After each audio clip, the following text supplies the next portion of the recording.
Graça e paz, irmãos. Hoje o nosso culto é uma transmissão devido ao feriado, mas onde quer que você esteja, na sua residência ou em algum outro lugar, se você estiver conectado nessa transmissão, que você louve e adore ao nosso Deus. Nós como igreja estejamos juntos em um só pensamento, em oração, louvando a Deus, porque Ele é o único digno de toda a honra e toda a glória. Amém? Então declaremos que grande é o Senhor e muito digno de ser louvado.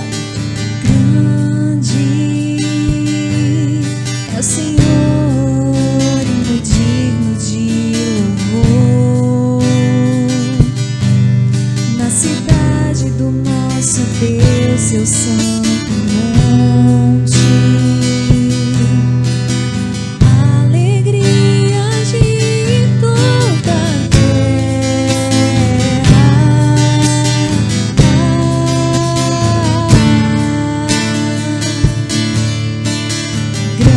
Grande é o Senhor em quem nós temos a vitória,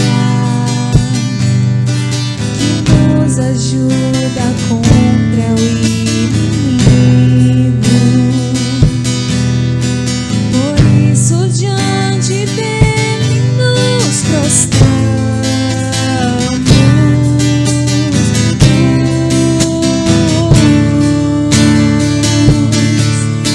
Queremos o teu nome engrandecer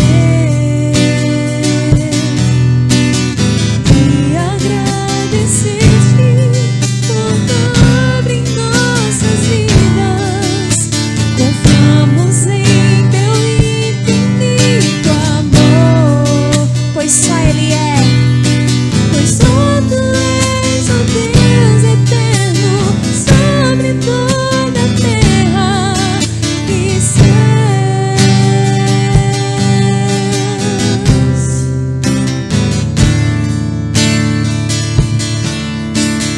Grande é o Senhor em quem nós temos a vitória,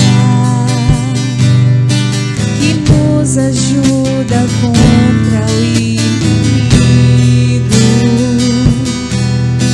Por isso diante dele nos prostramos.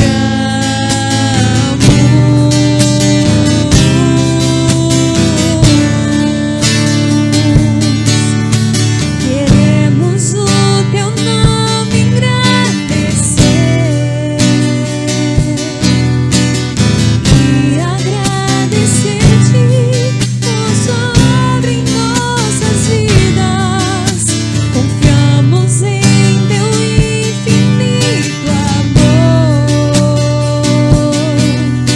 pois só tu és o Deus eterno sobre toda a terra e céus. Pois só tu és o Deus eterno sobre toda a terra e céus. Amém. Vamos abrir as nossas Bíblias no Salmo 51.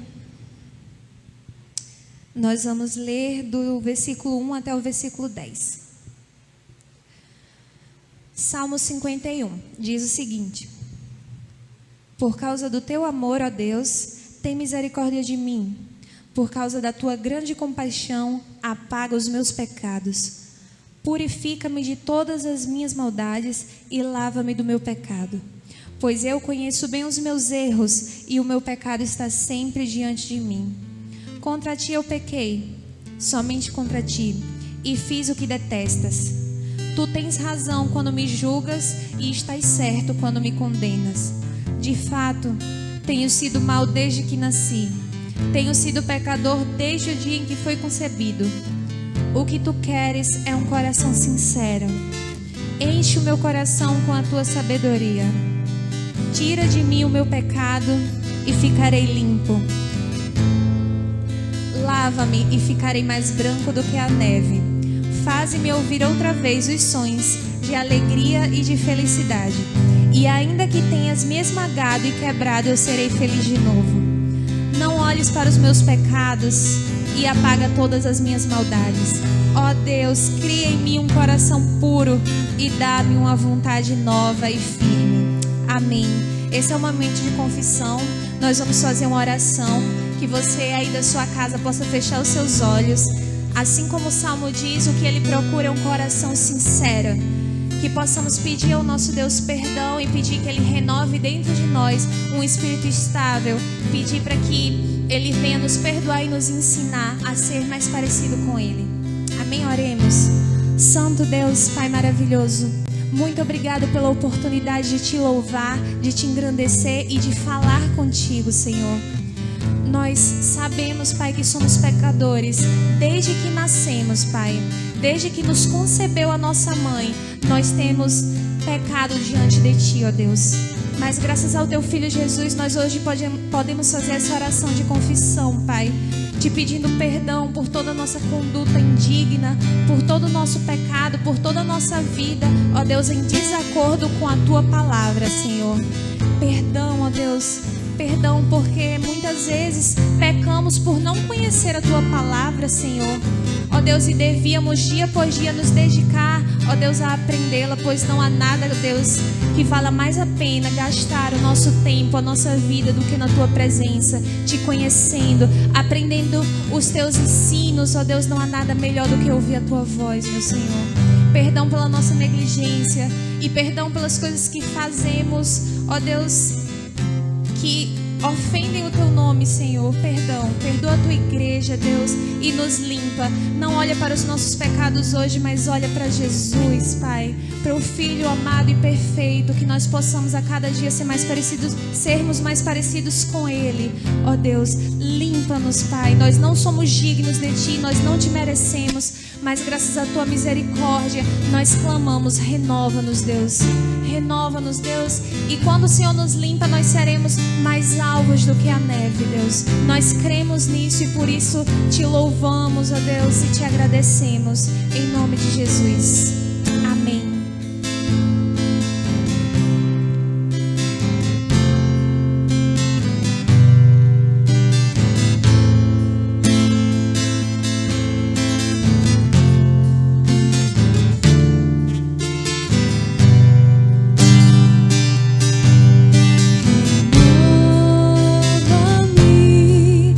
Senhor Jesus.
ti.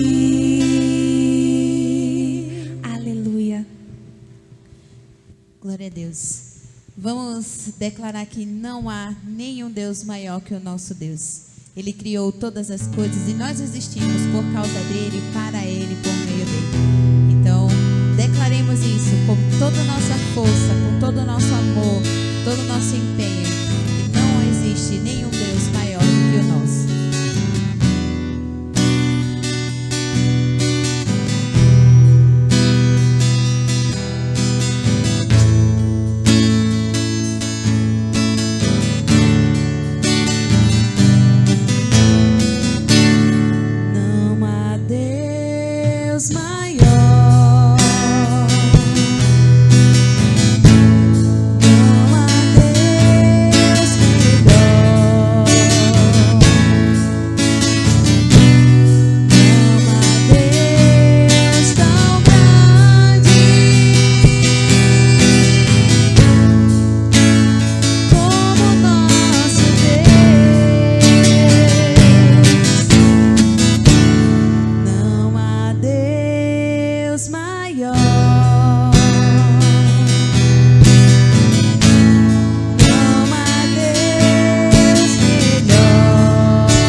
Ele deixou o céu para nos encontrar. Ele criou o mundo, mas o mundo não o reconheceu. Ainda assim, Ele se entregou por nós em um madeiro e hoje nós temos livre acesso ao Pai, graças ao sacrifício de um homem, de um Deus, do nosso Salvador Jesus Cristo. Aleluia, vamos louvar o nome dEle.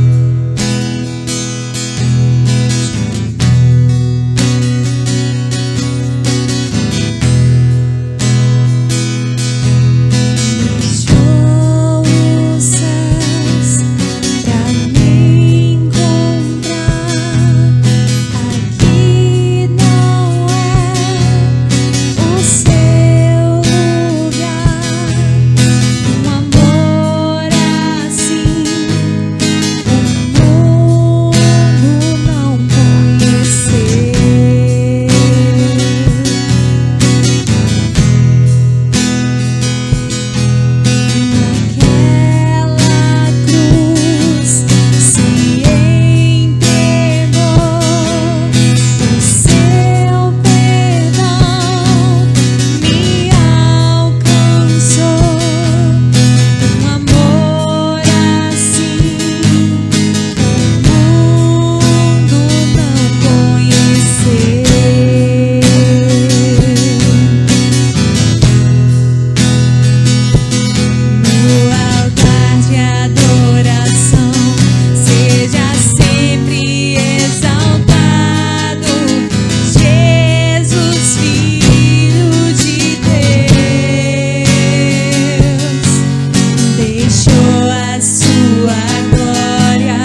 Graça e paz, irmãos. Estamos agora iniciando mais uma mensagem da Palavra do Senhor.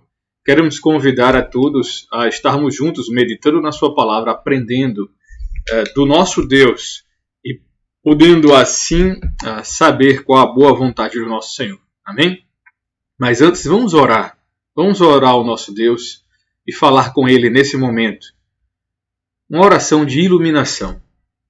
Senhor nosso Deus e eterno Pai, gratos somos a Ti, Senhor Deus, por tudo que o Senhor tem realizado em nossas vidas. Ajuda-nos, Senhor Deus, a estarmos na Tua presença, adorando o Teu santo nome, aprendendo a Tua palavra. Nesse momento, Senhor Deus, abre os nossos corações para que venhamos, Deus, a tê-los cada vez mais vivificados pela Tua palavra. Em Teu nome, Jesus, que nós te oramos. Amém. O texto que nós temos para hoje, irmãos, é a continuação da série de mensagens que nós temos pregado em Mateus. E nós estaremos lendo do capítulo 25, versículo 13 ao 46. O capítulo 13 é o último versículo da parábola que antecede a parábola dos talentos. E do versículo 31 em diante é o texto conhecido como a grande tribulação, o grande julgamento. E nós vamos estar lendo os dois juntos e falando sobre os dois, ok? Abra aí sua Bíblia, Mateus 25, de 13 a 46. Diz assim a palavra do nosso Deus. Portanto, vigiem, porque vocês não sabem o dia nem a hora. Pois será como um homem que, ausentando-se do país, chamou os seus servos e lhes confiou os seus bens. A um deu 5 talentos, a outro deu 2, e a outro deu 1, de acordo com a capacidade de cada um deles. E então partiu. O servo que tinha recebido 5 talentos saiu imediatamente a negociar com eles e ganhou outros 5. Do mesmo modo, o que tinha recebido 2 ganhou outros 2. Mas o servo que tinha recebido 1 talento, saindo, fez um buraco na terra e escondeu o dinheiro do seu senhor. Depois de muito tempo, o senhor daqueles servos voltou e fez um ajuste de contas com eles. Aproximando-se o que tinha recebido 5 talentos, entregou outros 5, dizendo: O senhor me confiou 5 talentos. Eis aqui outros 5 que ganhei. O senhor disse: Muito bem, servo bom e fiel. Você foi fiel no pouco, sobre o muito o colocarei. Venha participar da alegria do seu senhor. E aproximando-se também o que tinha recebido 2 talentos, disse: O senhor me confiou 2 talentos. Eis aqui outros 2 que ganhei. Então o senhor disse: Muito bem, servo bom e fiel. Você foi fiel no pouco, sobre o muito o colocarei. Venha participar da alegria do seu senhor. Chegando por fim o que tinha recebido 1 talento, disse: Sabendo que o Senhor é um homem severo, que colhe onde não plantou e ajunta onde não espalhou. Fiquei com medo e escondi o seu talento na terra. Aqui está o que é seu. Mas o Senhor respondeu: Servo mau e preguiçoso, você sabia que eu colho onde não plantei e ajunto onde não espalhei. Então você devia ter entregado o meu dinheiro aos banqueiros, e eu, ao voltar, receberia com juros o que é meu.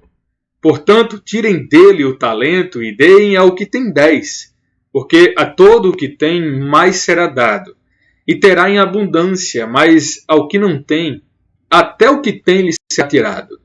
Quanto ao servo inútil, lancem-no para fora, nas trevas. Ali haverá choro e ranger de dentes. Quando o Filho do Homem vier na sua majestade, todos os anjos com ele, então se assentará no trono da sua glória.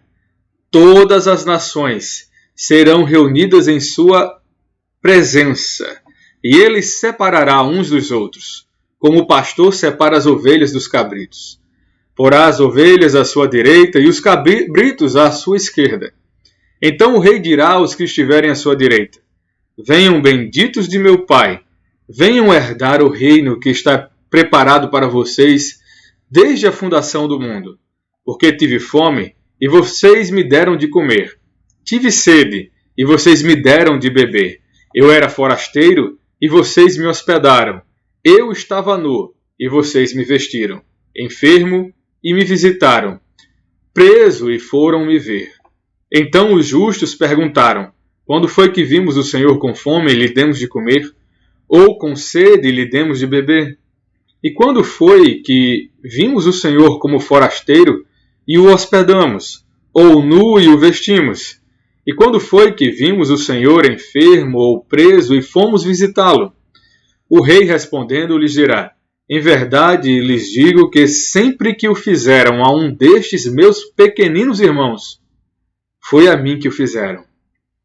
Então o rei dirá também aos que estiverem à sua esquerda: afastem-se de mim, malditos, para o fogo eterno, preparado para o diabo e seus anjos.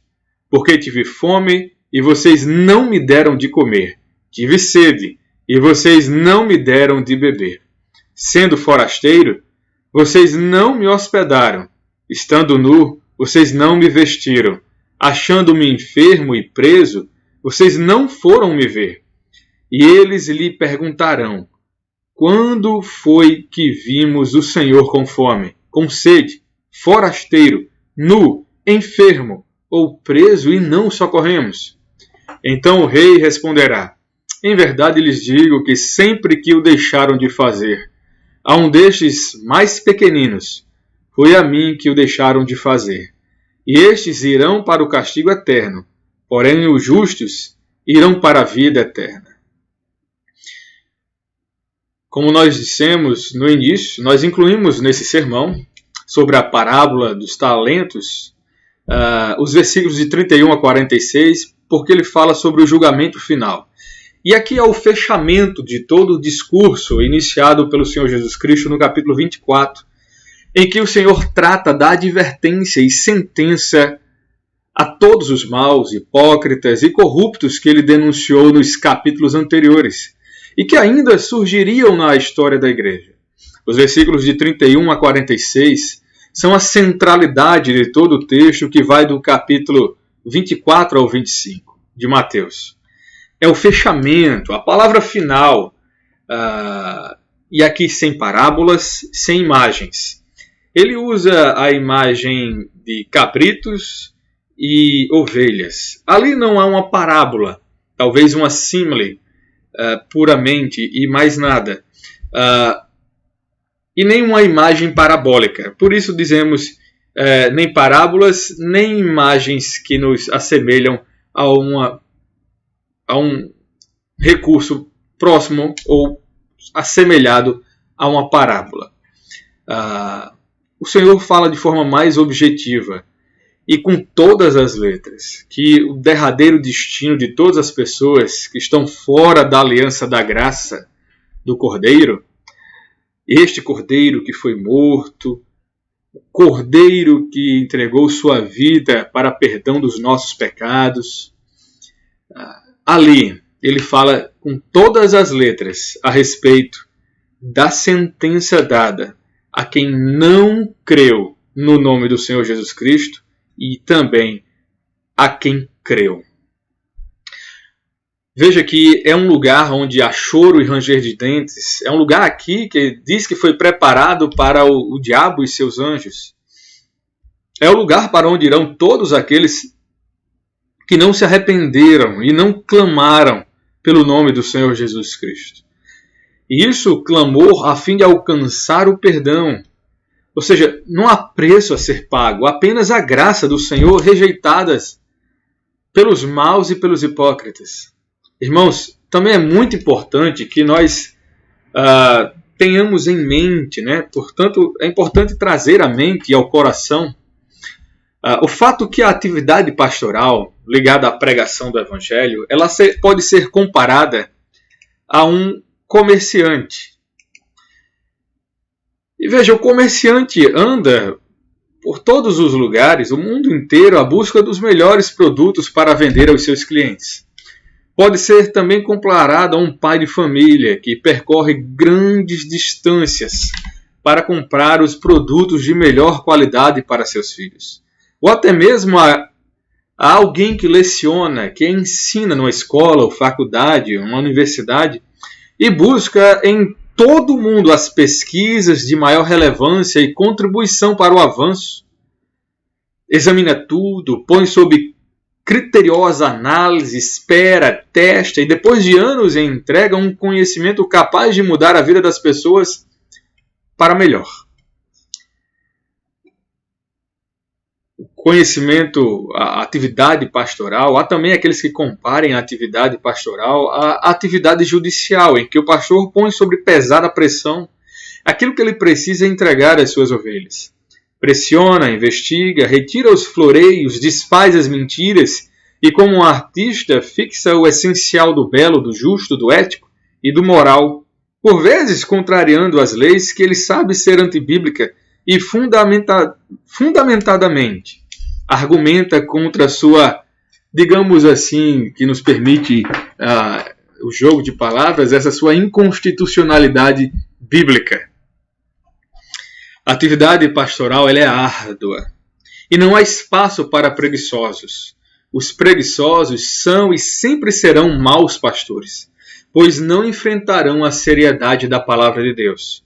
A palavra de Deus ela alimenta a alma, alimenta o corpo cansado, é refrigério e bálsamo, revigora o cansado.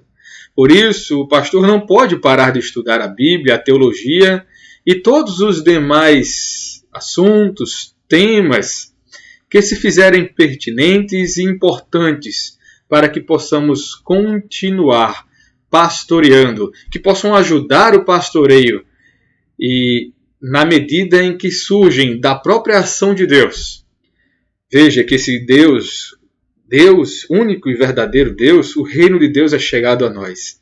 E ele levanta homens e mulheres em todos os lugares, em todos os tempos, para elucidar as questões da criação, que serviram aos bons propósitos da promoção, do bem-estar da humanidade, da paz, da justiça, do amor, da dignidade do ser humano, dos bons caminhos de Deus. Há pessoas que nesse fazer fazem uma boa ciência, mas há aqueles que fazem uma má ciência. Há aqueles que fazem um bom escrutínio do pensamento e há aqueles que fazem um mau uso disso e produzem coisas que estão mais parecidas com os caminhos pecaminosos do coração do que a busca e o encontro da verdade, assim, da criação revelada pelo próprio Deus. Pois os céus proclamam a glória de Deus e o firmamento, a obra das suas mãos. E nisso nós podemos saber que há um Deus. Veja que toda boa ciência aponta para Deus, mesmo que quem produza não tenha consciência disso. Ela é objetiva e não se subordina à vontade de seu criador, do pesquisador. Por isso, não nos preocupemos com quem faz o conhecimento, mas em analisar o conhecimento em si e aprová-lo ou reprová-lo pelo que ele é por si só. Fiquemos atentos por entendermos que algumas produções, se não quase todas, são parcialmente corretas e parcialmente equivocadas. A medida disso ficará pelo intenso labor investigativo, que ao longo do tempo colocará tudo à prova. Lembremos o que a Bíblia nos diz. Mas quando vier o que é completo, então o que é incompleto será aniquilado. Quando eu era menino, falava como menino, sentia como menino, pensava como menino. Quando cheguei a ser homem, desisti das coisas próprias de menino. Porque agora vemos como num espelho, de forma obscura, depois veremos face a face. Agora meu conhecimento é incompleto. Depois conhecerei como também sou conhecido. 1 Coríntios 13, de 10 a 12. Atentemos então para a passagem da palavra de Deus que está diante de nós, o texto que lemos inicialmente, base dessa mensagem, que procuraremos expor aos irmãos que nos acompanham, todos aqueles que nos acompanharem. A parábola dos talentos traz imagens bem conhecidas dos povos antigos, Era comum pessoas que possuíam escravos, servos, entregar a eles a responsabilidade de parte de seus bens para que eles comercializassem ou cultivassem a terra, e assim ganhassem o máximo possível para seus senhores. O comentário de Ellicott traz o panorama dos costumes de se confiar os bens aos servos. O comentário diz o seguinte: a estrutura exterior da parábola repousa no jeito oriental de lidar com a propriedade na ausência do seu dono. Dois caminhos ficam abertos numa aproximação daquilo que chamamos investimento. O mais primitivo e patriarcal era que o ausente, o senhor dessas terras, desses bens, fazia de seus escravos seus agentes. Eles deveriam cultivar a terra e vender a produção, ou usar o dinheiro que era deixado com eles como capital para o comércio. Em todo caso, havia, é claro, geralmente o entendimento de que eles deveriam receber uma parte dos lucros. Mas sendo escravos, não havia um contrato formal. O outro caminho era tirar vantagem do setor bancário, câmbio, empréstimos. Isso os fenícios que inventaram, e que naquele tempo estava em plena operação através do Império Romano. Os bancos eles recebiam dinheiro em depósito, pagavam a participação sobre esse depósito e então emprestavam esse dinheiro a uma alta porcentagem ou a empregavam em trocas monetárias ou como faziam os publicanos em Roma, que se pagava os impostos de alguma província em troca dos direitos de explorar as suas receitas. Eles pagavam ao Império Romano tudo que aquela província devia e depois recebiam o direito de explorar aquele local. Precisamos entender as figuras representadas aqui nessa parábola. O Senhor aqui representa claramente, nitidamente, Jesus, o Messias, o Cordeiro de Deus, o Filho de Deus, o Senhor desses bens, dessas terras, desses talentos. O Senhor que confia seus bens a seus servos é Jesus. E os servos são todos aqueles que trabalham na obra do Senhor. A ausência do Senhor e seu retorno para exigir os lucros do trabalho de seus servos é o tempo que levará entre a primeira vinda de Cristo, quando ele se encarnou, entregou sua vida e ressuscitou, e a segunda vinda em que ele retorna para buscar o seu povo. O lucro do trabalho de seus servos são pessoas salvas. Nada tem a ver com pedras, joias, ouro, prata, uma vida boa aqui na terra, mas com pessoas resgatadas das trevas. E os talentos são os recursos que o Senhor nos confia para que preguemos o Evangelho. De acordo com John Gill, comentário de toda exposição de toda a Bíblia, ele diz o seguinte: os bens que o Senhor nos confia são o Evangelho, que é um tesouro de verdades divinas, a dispensação do Evangelho e os dons para pregar o Evangelho. Todas essas coisas pertencem a Cristo e não pertencem a homens. O Senhor, mais uma vez, faz a distinção aqui entre um servo e outro. Na parábola anterior, ele chama de prudentes e nécios. Antes ainda, de servo bom e um que era mau. Aqui chama de servo bom e fiel, a maioria dos seus servos, mas tem um que é chamado de servo mau e preguiçoso. O servo mau e preguiçoso é nitidamente uma representação dos líderes judeus, tanto sacerdotes quanto escribas e fariseus que têm sido maus pastores para o povo de Deus, assim também como todo aquele que ao longo da história tem imitado e seguido os seus comportamentos, tem assemelhado os seus comportamentos ao comportamento dos líderes judeus daquele período. Ou seja, são pessoas que em todos os tempos não são de fato servos do Senhor Jesus Cristo.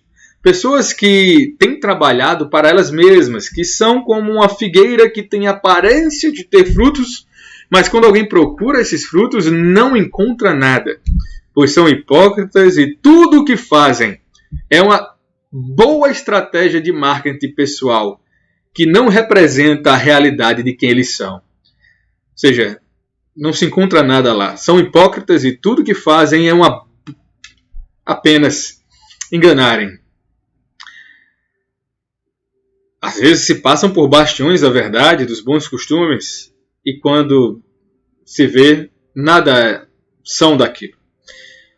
Seus corações estão cheios de corrupção e todo tipo de maldade.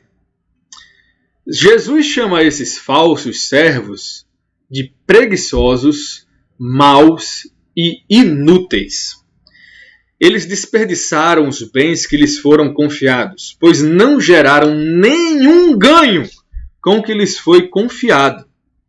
O comentário de Benson afirma que a palavra dos talentos ele continua o tema da vigilância. Entenderam agora por que nós começamos no versículo 13 e não no 14? E isso demonstrando com o dever da vigilância, com mais exemplos e mais argumentos, essa necessidade que nós temos de vigiar.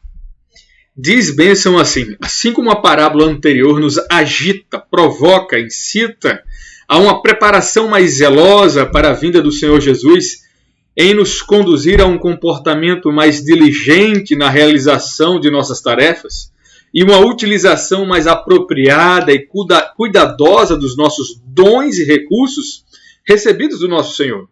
Assim também a parábola dos talentos nos provoca a completamente desmascarar as vãs pretensões da hipocrisia. Hipocrisia essa que nos engana com a falsa ideia de que discursos justos e formas externas, mera aparência diante dos homens, mas totalmente desprovida do poder da santidade divina, irá ser capaz de nos pôr em boa posição nos últimos dias. Nós demos uma adaptada no texto para ficar com uma linguagem mais próxima do português brasileiro. Portanto, meus irmãos, devemos e precisamos vigiar nossas ideias, pôr elas à prova, examiná-las à luz das Escrituras. Ideias erradas podem conduzir à ruína. Vigiemos o nosso coração. Um coração preguiçoso se apoia em qualquer desculpa para não ter que trabalhar. Toma para si mentiras como se fossem verdades. E assim nós temos o primeiro ponto da nossa mensagem. Fé sem obras é morta. Esse é um texto que nós podemos ver em Tiago 2,17. Assim também a fé, se não tiver obras, por si só está morta. Jesus continua a sentença contra a hipocrisia, contra aqueles que carregam uma lamparina vazia, que confessam com os lábios, mas o coração está distante de Deus. Estão desprovidos do óleo da graça e da presença do Santo Espírito. Se dizem cristãos, mas não são. Nisso, a parábola dos talentos se encontram com as palavras da epístola de Tiago, nos lembrando que fé sem obras é morta. É como uma lamparina sem óleo. É como um cristão que confessa, que foi batizado, que fez sua profissão de fé, mas não tem o óleo da graça e da presença do Santo Espírito. O Senhor dá aos seus servos uma porção de sua autoridade e uma porção do seu trabalho para que seus servos realizem esse trabalho na terra, até que ele venha. E isso é um comentário feito na Bíblia de Cambridge. Meus irmãos, quando o Senhor nos dá isso, Ele nos faz para que possamos mostrar ao mundo e ver os frutos de uma fé viva. Palavras como a do servo inútil e preguiçoso são o atestado que a fé dessa pessoa é morta, está morta. Essa fé é de mera conveniência, não conhece a Deus de fato, seu conhecimento é incompleto, um conhecimento que só serve para justificar seu próprio comportamento, quando o verdadeiro conhecimento de Deus nos conduz, nos guia e não permite que fiquemos na situação que nos encontramos. Ela não nos permite decidir o que fazer com isso. Ele nos orienta e diz exatamente o que fazer. Não é mera constatação da realidade do mundo. Esse conhecimento, veja bem, não é uma mera constatação da realidade do mundo. O conhecimento de Deus Ele é apto a nos tirar da situação que nos encontramos e nos coloca no bom, perfeito e agradável caminho da vontade do nosso Deus. O verdadeiro conhecimento do nosso Deus não é como as fábulas antigas que pretendiam que só identificavam como as coisas são. A partir disso, sabia o que aconteceria e, no máximo, teria uma lição moral. O comportamento do servo preguiçoso ele é conformista, assim como as fábulas antigas pretendiam, com seu ar de sabedoria, trazer algum ensinamento. Ele usa todo aquele seu discurso, sua desculpa esfarrapada, para dizer ao seu senhor que ele tem um bom motivo para agir daquela forma, porque ele sabe, ao fazer a leitura da realidade, que a vida dele estava em perigo, então ele não poderia correr por aquele caminho. A decisão do servo inútil e preguiçoso se assemelha a quem recebeu um grande ensinamento moral, mas não a provocação para mudar de mente, de postura, de atitude, de vida. Algumas pessoas me perguntam por que estudamos filosofia, ciências e tantas outras coisas. E uma das respostas é que lá nós temos uma ideia mais detalhada da situação trágica que está no mundo, principalmente na filosofia. Mas, estudando a Bíblia, que nós aprendemos qual o caminho que nos conduz ao reino de Deus. Qual o caminho que nós devemos seguir e onde reside a verdadeira sabedoria. Como é mudado as coisas. Como o mundo é transformado para o melhor e não para se adequar a um programa ideológico que tem no poder a sua motivação.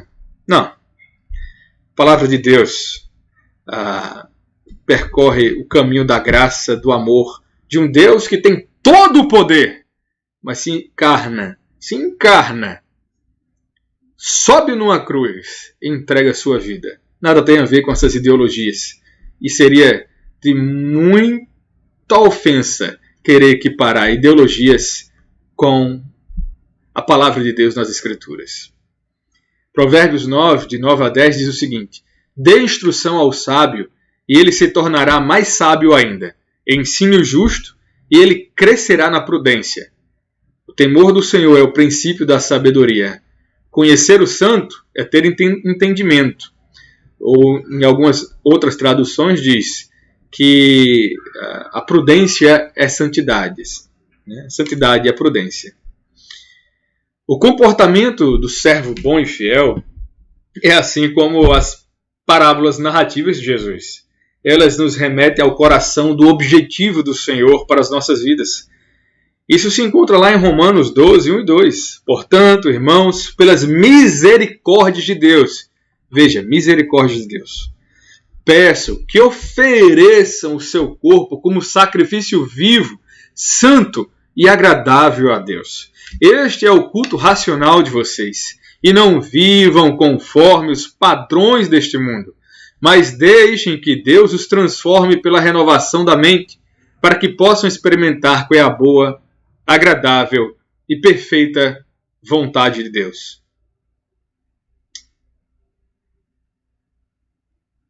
Há uma superioridade muito grande nos caminhos do Senhor, e podemos saber que a fé viva e verdadeira repousa num servo bom e fiel,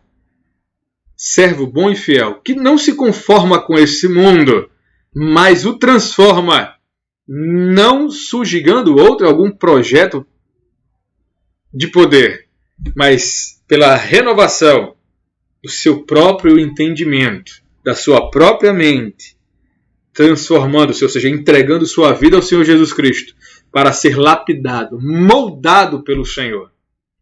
Segundo ponto que nós queremos hoje trazer para os irmãos é que na perda achamos a vida eterna.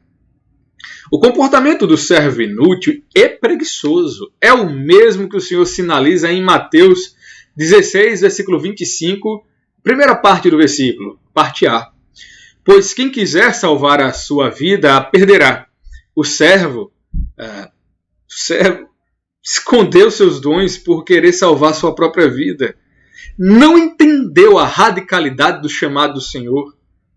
Se Cristo se entregou por nós na cruz, que direito temos de desprezar seu sacrifício?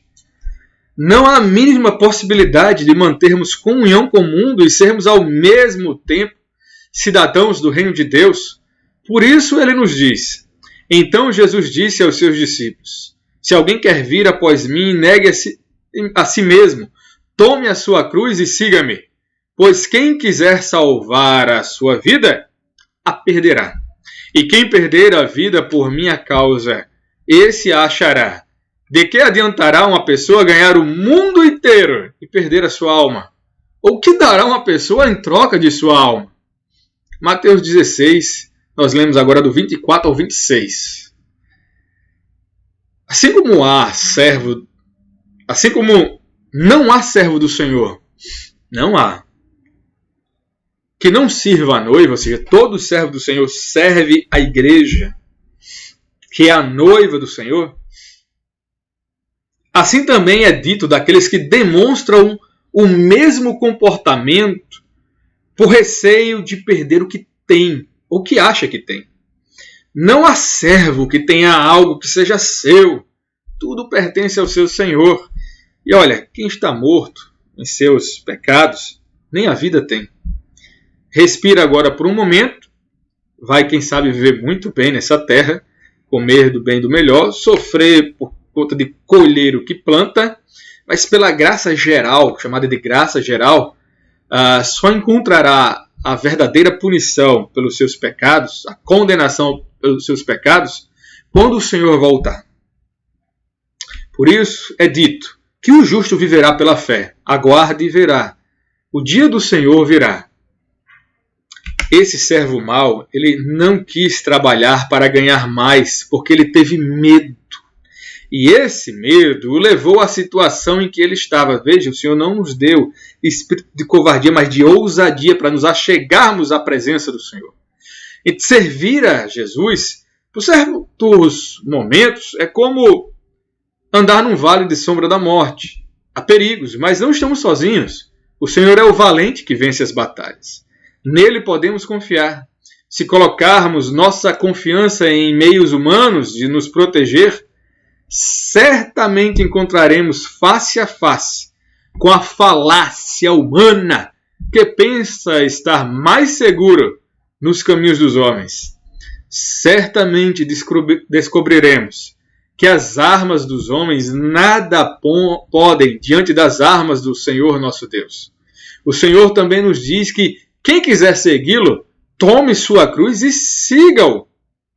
As consequências dessas palavras é que o mundo, e no mundo, teremos aflições. Mas nós devemos ter bom ânimo. Jesus venceu o mundo.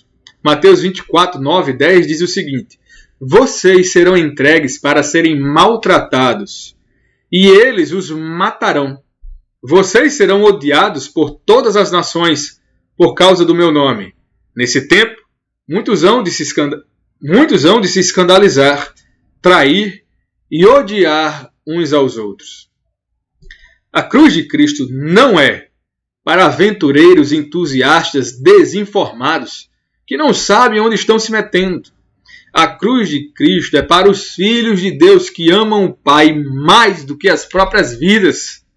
Tomar a própria cruz e seguir o Mestre é para quem tem Cristo por seu Senhor, como seu Senhor, e sabe que não importa o que aconteça, eles estarão a salvo e um dia se encontrarão com seu Senhor quando completarem sua missão.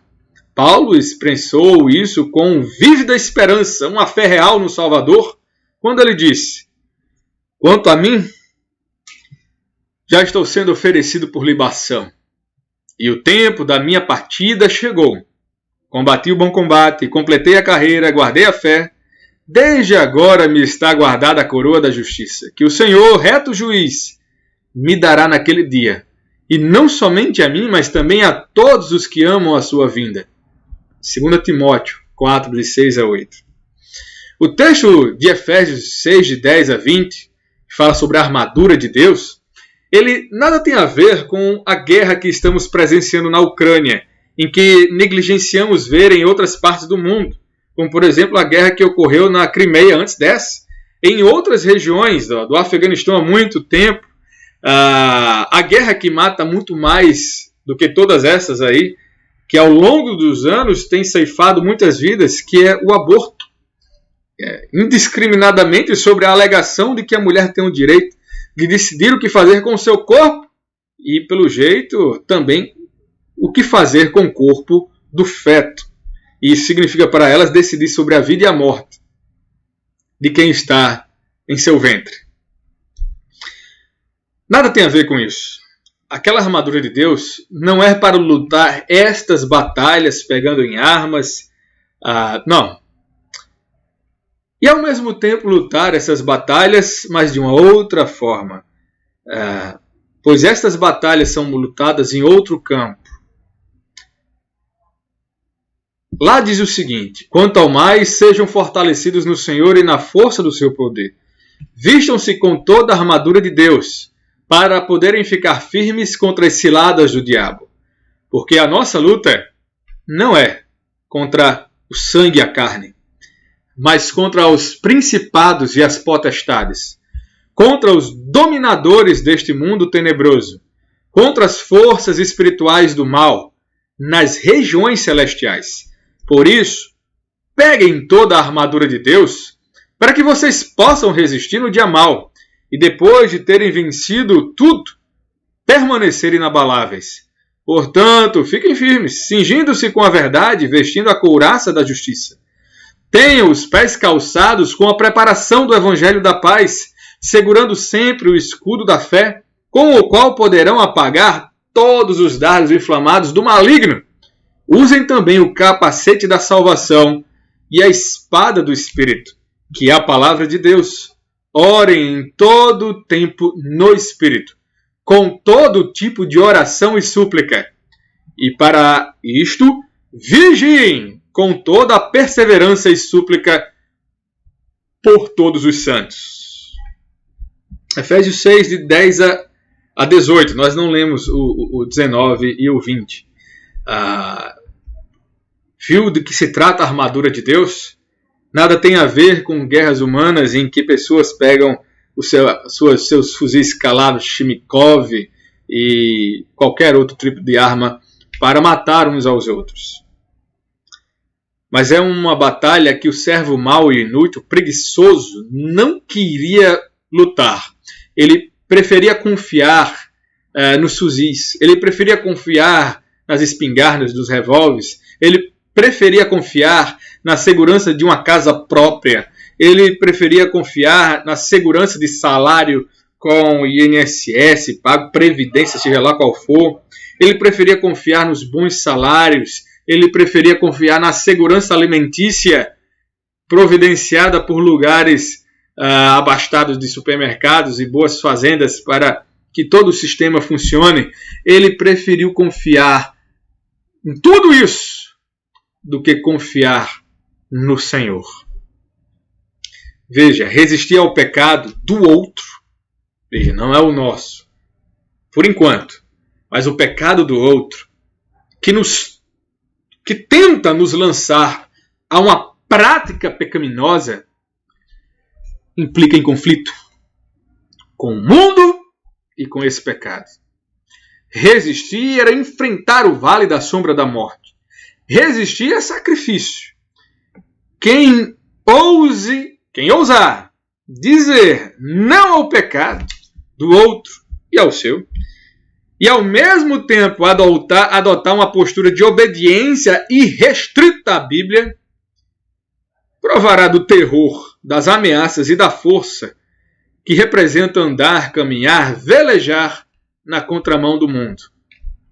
Mas foi o que o Senhor disse? No mundo tereis aflições. Tem de bom ânimo, eu venci. O servo inútil acha que só dá para trabalhar com garantias se a força dos homens for empregada. O servo inútil não confia no seu Senhor. A verdade é essa. É como se ele estivesse dizendo que seu Senhor lhe deu uma tarefa perigosa, impossível de se fazer sem se machucar, os riscos são muito altos e não há garantias, já que o Senhor está longe. O servo inútil só vê o que está diante dos seus olhos e não põe confiança em Deus, no seu Senhor. Não podemos nos esquecer que o Senhor dessa parábola é Deus. Quando falamos da missão que Ele nos dá, sabemos que não estamos sozinhos, que Ele está conosco, que o Santo Espírito é missionário por excelência. Somos apenas seus instrumentos. Mas veja, irmãos, nós vemos o mundo de forma que eles fazem, né? Subir no avião e lançar esse avião contra um grupo de soldados para salvar os outros que estão lá atrás. Durante essa guerra já foi noticiado de um jovem soldado da Ucrânia que explodiu uma bomba, mas ele não tinha como voltar e explodir do outro lado. Então ele ficou do lado dos inimigos, explodiu e impediu que os tanques atravessassem. Está sendo tido por herói por ter feito isso. E aí o Senhor nos chama com todas as garantias espirituais que somente podem ser visualizadas, vividas, entendidas e compreendidas pela fé, e elas são reais. E ainda assim há servos inúteis, preguiçosos e maus que ousam não confiar nesse Deus maravilhoso. Ousam se desfazer do sacrifício de Cristo na cruz. Ele não precisa de nós para ser Deus. E mesmo assim enfrentou a cruz. O servo inútil claramente não tem consideração pelo seu Senhor, não tem os olhos da fé, não entende o que está diante dele, pensa em si mesmo. Talvez ele seja até capaz de explodir a si mesmo para salvar os seus parentes, mas não seja capaz de entregar a sua vida para cumprir a missão do Senhor Jesus Cristo, mesmo com todas as garantias que ele não terá na secularidade, na materialidade da vida em que morreu, acabou. Pois o Senhor nos diz, aquele que nele crê, mesmo depois de morto, viverá. O servo inútil, preguiçoso, ele consegue encontrar argumentos, veja, para colocar a culpa na severidade do seu Senhor. Ele conseguiu se vitimizar e colocar a culpa em outra pessoa, em Deus. No fim das contas, o argumento do servo preguiçoso é que ele só não fez o que tinha que fazer porque seu Senhor tem um comportamento inadequado, né, severo demais. E ele não iria se arriscar com alguém que ele não pode confiar, que ele acha que é inadequado seu comportamento, não dá certo, não dá para andar junto de alguém assim. Veja porque esse servo não pertence ao Senhor. Ele tem todas as características de quem não conhece a Deus. Provérbios 13:4 diz, o preguiçoso deseja e nada tem, mas o desejo dos que se esforçam será atendido. Num contexto um pouco diferente, mas ainda assim aproveitado para sabermos que o servo preguiçoso, ele não vai levantar um dedo para seu Senhor, porque ele não tem ele como seu Senhor. Ele é Senhor de si mesmo e nem sabe que é escravo do pecado e o seu príncipe é Satanás. E por último, os irmãos, nós vamos olhar para o último versículo, que é o destino desse servo inútil e preguiçoso. O destino de todos aqueles que o Senhor nas parábolas, e desde o capítulo 24, vem anunciando, que é encontrado na volta do Senhor dos Senhores, Jesus Cristo. E este é o nosso último ponto, que nós vamos do versículo 30 até o 46. Irmãos, Deus é justo juiz. No mundo, pessoas podem ser compradas. Nós sabemos disso. A corrupção e a parcialidade contaminam os tribunais. A justiça de governantes e cidadãos está entranhada na sociedade. Não são só os juízes que se corrompem, todos apresentam problemas de caráter. E a injustiça está presente em todos os lugares, em todos os tempos. Aqueles que se ofendem com o tribunal de Deus pensam num tribunal humano, mas devem lembrar que Deus não é injusto com os homens. Disso ninguém poderá jamais acusar ao Senhor e ter êxito e ter razão. Deus, e em Deus há a plenitude da justiça. Ele é a justiça em si. No dia da volta do Senhor Jesus Cristo, todos nós veremos o julgamento da mais alta justiça, a justiça divina, a justiça pura, tal qual todos nós sonhamos um dia raspar, chegar perto dela. No julgamento do dia do Senhor, não haverá distinção entre pobre e rico, distinção entre classes sociais não significarão nada. Denominações não significarão nada também nesse dia. Nem mesmo haverá a distinção entre culpado e inocente. Veja, é um tribunal, mas que a sentença já é dada agora. Quem crê está salvo, quem não crê já está condenado. Somos todos igualmente culpados, pecadores que merecem a condenação por seus pecados. O julgamento de Deus se dará em termos de saber quem recebeu a graça do Senhor de braços abertos com alegria, fé, contentamento, e quem rejeitou o favor imerecido do Rei dos Reis. Será sobre quem foi perdoado e sobre quem não foi. Será sobre quem rejeitou a Cristo e sobre quem creu que todo o coração, de todo coração, de toda alma e de todo entendimento, ele creu no Cordeiro de Deus, que pagou o preço do pecado para que sejamos salvos. Oremos a Deus para que Ele traga o seu bálsamo, para que Ele derrame sobre nós do seu sangue e nos lave do pecado, para que Ele venha e toque o nosso coração e nos transforme em servos verdadeiros dEle e no final não sejamos como servo inútil, mau, preguiçoso. Este dia, o grande dia do Senhor, será um dia também de separação. Não ignore isso. De um lado, aqueles que não creram, e do outro estarão os filhos de Deus, que nessa vida foram atribulados pelos bodes que nunca tiveram Deus em suas vidas. Os bodes são chamados de servos maus, nécios, loucos, imprudentes, pessoas desconhecidas de Deus, inúteis, preguiçosos e malditos. Os bodes herdarão um castigo eterno no inferno, preparado para o diabo e os seus anjos.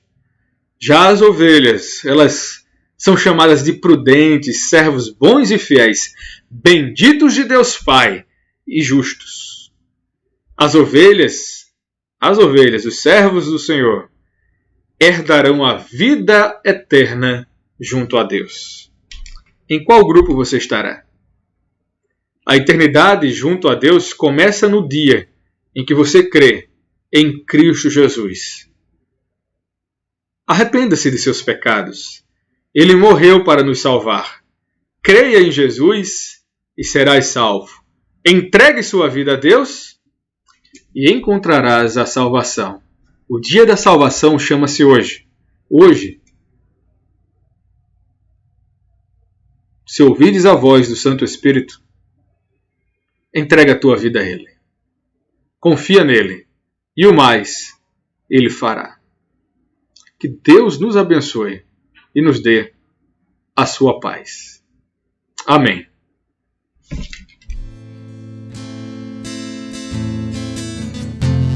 Amém. Glória a Deus pela sua palavra. Vamos cantar a última canção desse culto.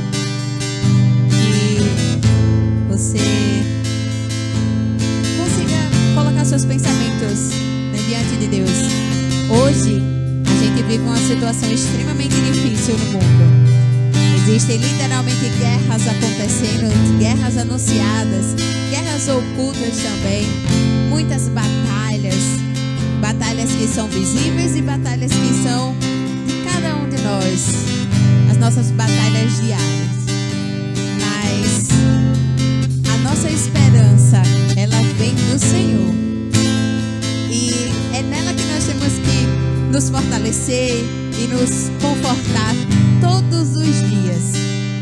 E ainda que o mundo esteja atribulado, ainda que a nossa vida esteja atribulada, nós confiaremos no Senhor, porque Ele nos salvou, Ele nos remiu, Ele nos tirou do lamaçal do pecado e nos colocou sobre a rocha. E a cada dia que nós vivemos esperando a volta dEle para a morada que Ele tem preparado para cada um de nós. Então, todos os dias, quando nós estivermos abatidos, porque sim, nós nos abatemos com as tribulações, sejam elas quantas forem, mas quando nós estivermos abatidos, nós possamos olhar para os céus e declarar: Maranata, ora vem, Senhor Jesus. Só em Ti confiarei, eu nada temerei, porque Ele é a nossa rocha, Ele é a nossa alegria, Ele é a nossa salvação. E não há nada que nós possamos temer, porque o Senhor, Ele é conosco, Ele é por nós, Ele cuida de nós de uma maneira especial. Então, que com toda a sua alegria, que você se regozije nesse momento, porque o Senhor, Ele vive, Ele reina para sempre, e não há nada que aconteça que Ele já não saiba e que Ele já não tenha dito para nós na sua palavra. Então, que nós declaremos com toda a força de verdade que só confiamos em Deus e que nós esperamos, ansiosos pelo seu retorno, para que nós possamos conhecê-lo face a face. Então, cante conosco essa canção.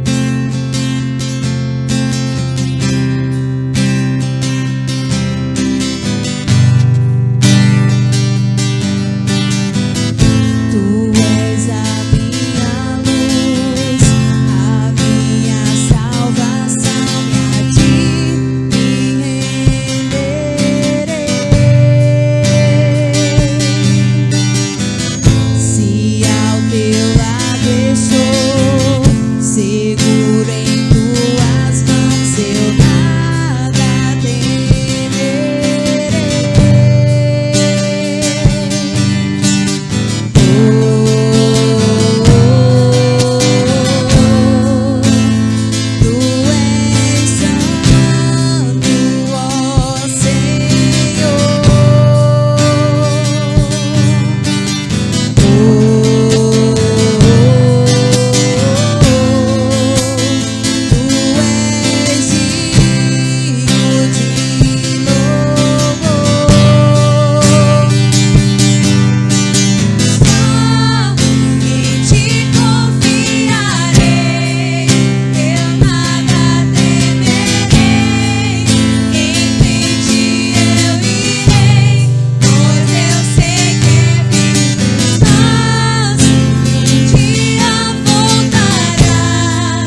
precisa de Ti, ó Deus.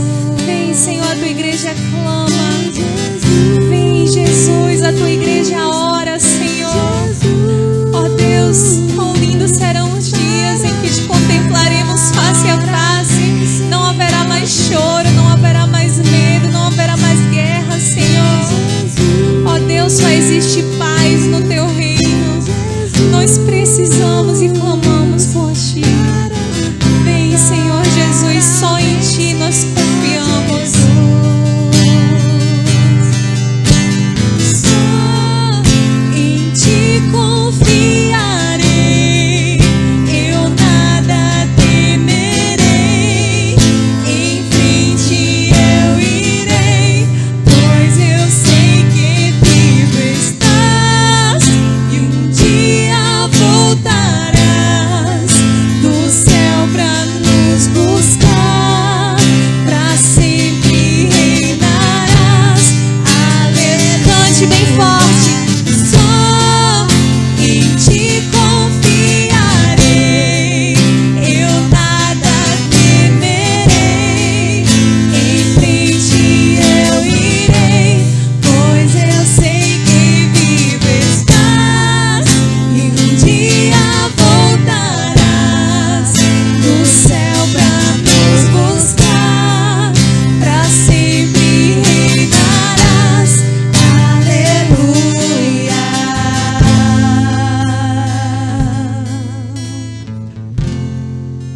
Aleluia.